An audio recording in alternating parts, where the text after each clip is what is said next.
Greetings. Hope this finds you well. So I thought we'd check out this article at the Electronic Intifada. Shout out them. Great site. Definitely worth checking out. Really good news and analysis, particularly of what's going on in Israel and with in Gaza and the Palestinians right now. So the title of this article is Biden Cheerleads Israel's Genocidal War in Gaza. Again, always needs to be pointed out when we're talking about the Palestinians in Israel that the only way the settler colonial apartheid regime of Israel is able to get away with their genocidal treatment of the Palestinians is because the unconditional support that the U.S. empire, the U.S. government gives to Israel to the tune of $4 billion in military aid each year that obviously is used to murder and maim and control and repress the Palestinians as much as possible. All the while, the working class is really struggling here in the United States, but that's a discussion for a different day. Always money for war, but not to feed the poor, as the greatest rapper of all time, Tupac, used to say. So here we go. Biden cheerleads is Israel's genocidal war in Gaza by Maureen Claire Murphy. She's the senior editor of the Electronic Intifada. It's the Morgan Al-Shifa, Gaza's largest hospital, where scores of bodies lay on the floor following Israel attacks on October 10th, so yesterday. Gaza morgues were full and hospitals struggled to cope with the influx of casualties on Tuesday as Israel carpet bombed. You see, there's so many videos of that. They're just brutal to watch, not just death from high up. And then you see all of the aftermath of all of these people caught dead in the rubble, these parents, relatives taking out their kids of this rubble. I don't know how anybody, unless you're, I don't know, being paid by the arms manufacturers, could be never a good look to side with the oppressor, and it's very clear who that is in this case, right? Destroyed entire neighborhoods and appeared to set to launch a lengthy ground invasion of the territory. The UN humanitarian group OCHA said late Tuesday that more than 400 Palestinians in Gaza have been killed in the past 24 hours, compared with over 200 in the previous 2 days since the start of the hostilities. Gaza's health ministry said late Tuesday that there were 900 fatalities and 4,600 injuries in the territory since Israel began its reprisal strikes on Saturday. Among those killed were 260 children, 230 women, suggesting the overwhelming number of Palestinians killed in Gaza were civilians. Of course they were. Look at this. Just found out 11 members of my mom's extended family have been killed in an Israeli airstrike on Gaza, including 3 children. There was a 2-month-old named Zain Adin.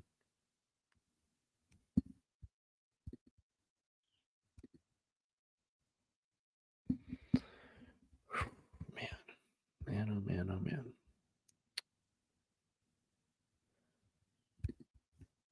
Okay, is that this one? No. Fucking A, man. Fucking A. So just gut-wrenching, heartbreaking, right? Varying unofficial figures given by Israeli media put the death toll in that country to 900 to 1,200.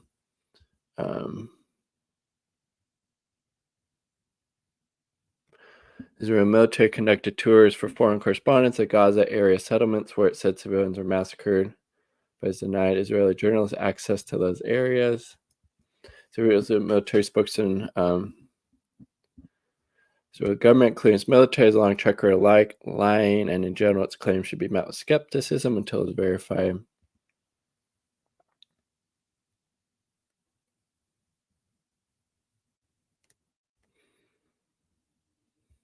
Human Rights Watch accused Hamas fighters of massacring Israeli civilians, including at the Supermiddle all-night rave.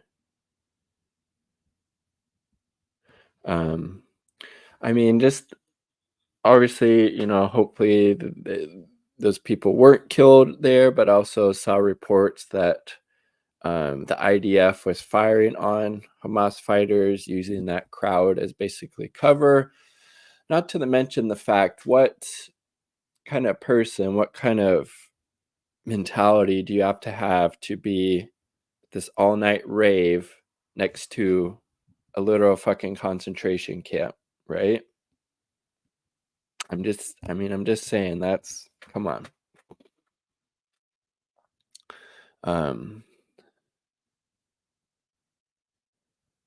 So that's from Human Rights Watch there. Israel Human Rights Group B'Tselem said on Tuesday that a criminal policy of revenge is underway in Gaza. The Gaza Strip is closed off on all sides, and the residents have no way out. There are no shelters, no way to seek cover from airstrikes. They're not able to, go to the airport and fly out like all those settlers did on Saturday, right? They don't have dual passports. They can't go back to Britain or Germany or the US or wherever they came from when they settled on that stolen land. But B'Tselem added that Israel's targeting civilians and civilian infrastructure was not new, but has been implemented toward Gaza for many years and only wrought more horror. Again, the oppressor chooses, what form the fight takes, and Israel has always consistently chose violence. And what do they get in return? Violence, and resistance. There are no shelters, no way to seek cover from airstrikes. I mean, look at that. That happened to your home, and your family was, persecuted and left in this concentration camp. You don't have access to food, water, electricity, can't go in or out. How would that not radicalize you? How would you not want to fight back in every way possible and join these different resistance groups? Of course you would. The armed wing of Hamas threatened to execute captives held in Gaza since Saturday if Israel continued to kill Palestinian families in their home without warning. To continue to do that. There's no claim or evidence that they carried out the threat as of Tuesday night. They were probably hoping that the Israeli military, had some type of conscience or concern for the captives. They obviously don't. They just want to inflict as much damage and death and destruction on Gaza and Palestinians as they can. Israel aerial and ground bombardments on Tuesday focused on the Ramal neighborhood west of Gaza City and southern Khan Yunis. Palestinian armed groups continue to fire rockets and mortars from Gaza on Tuesday, with reports that Palestinian youth in West Bank town in Tulkarm was killed by one of those projectiles or shrapnel from an Iron Dome interception.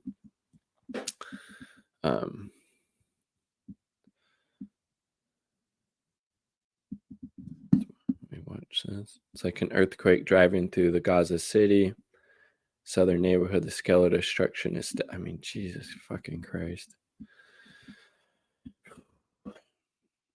Egypt's president urged a ceasefire, said that Cairo, which has mediated such agreements between Israel and Palestinian resistance groups, was communicating with all international for ceasefire. Israel and guerrilla groups in Lebanon exchanged fire over the border for the third consecutive day, and senior Iraqi and Yemeni leaders aligned with the Iran threatened the U.S. over its intervention in support of Israel. Al-Sisi warned that the current situation threatens security and stability in the wider region. So basically, you have these different resistance factions in Gaza, and then you have the border with Lebanon, Hezbollah, and then potentially Syria and Iran maybe directly will enter these efforts. So Israel is not going to come out of this unscathed at all. These, particularly if they keep indiscriminately carpet bombing Gaza, which it seems like they have no intention of stopping, that don't look good. And then the U.S. offering further assistance and aid to this genocidal effort, right? An Egyptian official said that Israel has rebuffed Cairo's efforts to mediate a de-escalation, indicating that it wants to deal a knockout blow to Hamas before entertaining the idea. That's not going to happen. Resistance prepared for a long war. Hamas dug in its heels as well, with its Politburo leader Ismail Haniyeh stating that the resistance group would only engage in negotiations to release the dozens of Israelis and foreign nationals it has held captive in Gaza since Saturday until after the war is over. But that may be a long time to come. We have reserves that can last months. We held up to 51 days in 2014 war, and we're ready to withstand many months. So again, Israel is not going to deal some type of knockout blow to all these resistance groups, and the further they escalate their violence in these genocidal efforts, it's just going to add more and more support to the resistant, because they see what they're fighting against, right? He said that the surprise attack on Saturday is known to only a handful of commanders in Gaza, and that Iran and Hezbollah played no role. But Bareka said that Palestinians' resistance allies are ready to join the fight if Gaza is subjected to a war of annihilation. So again, that would be probably Syria, Iran, Hezbollah, and Lebanon. And then even Saudi Arabia came out and kind of condemned, didn't condemn the Palestinians. They came out and were like, well, this is kind of logical result, right?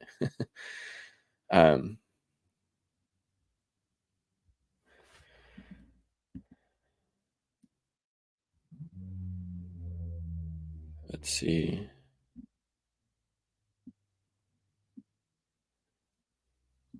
Yeah, okay, that was just that quote earlier.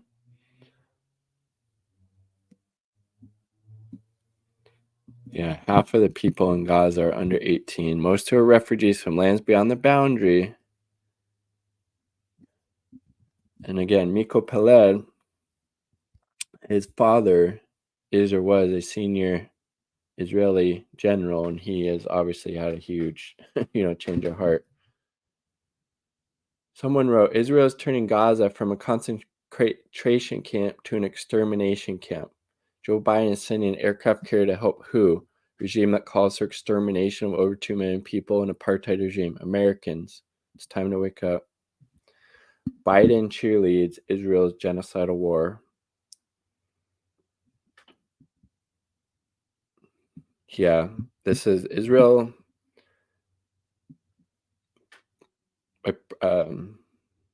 describing Palestinians as inhuman beasts. And then similar language used by Netanyahu.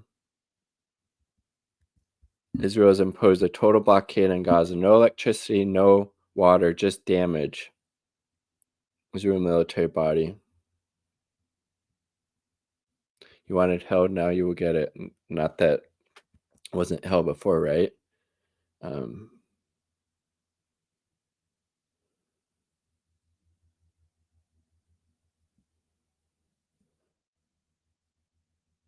Jesus, look at how fucking depraved these people are. Like, just Gaza will eventually turn into a city of tents. There will be no buildings. Israeli security official tells Israel's Channel 13.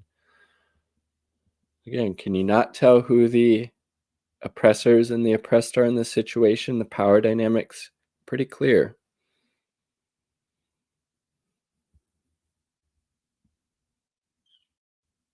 Oh yeah, this is a good one. I think I'll make a separate video on. Meanwhile, in a speech cheerleading Israel's revenge war on Gaza on Tuesday, Biden said that Hamas unleashed pure, unadulterated evil. Yes, it was Hamas and the resistance groups. They're the pure, unadulterated evil ones, not the settler colonial apartheid regime using very dehumanizing language towards the Palestinians, cutting off food, water, and electricity. That seems a lot more pure, unadulterated evil to me. Jesus Christ.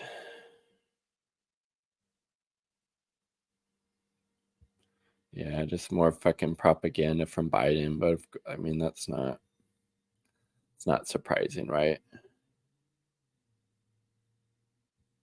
Yeah, so that's the border crossing. They're bombing the literal border crossing. It seems pretty evil to me.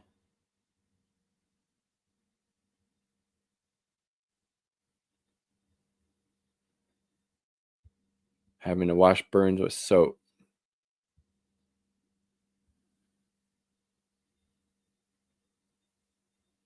Look at this. Israel told Egypt that it would bomb trucks carrying humanitarian assistance to Gaza. Who are the evil ones here, Biden? Come on. Jesus Christ.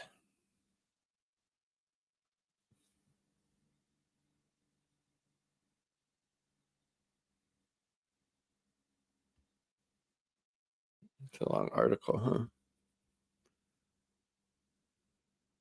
Bombing hospitals. Luckily, the crew survived.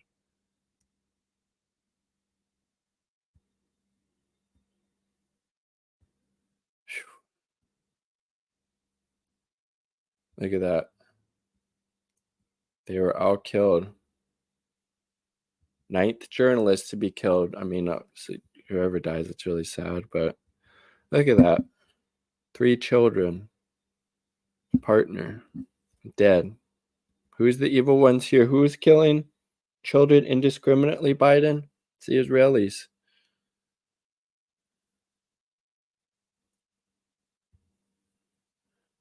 Okay.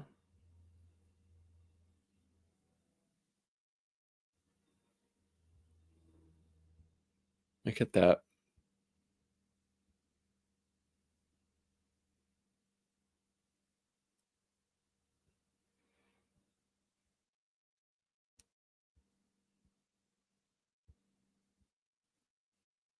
And another parent mourning the loss of her children. Damn. Heavy stuff. Heavy stuff, right?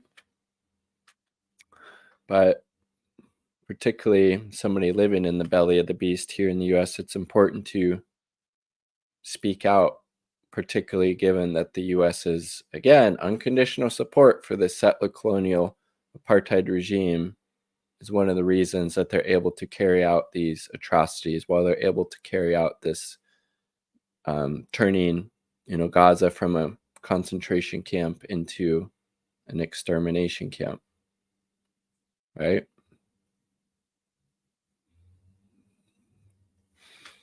All power to the Palestinian people as they continue to fight for their freedom and liberation. From the river to the sea, Palestine will be free.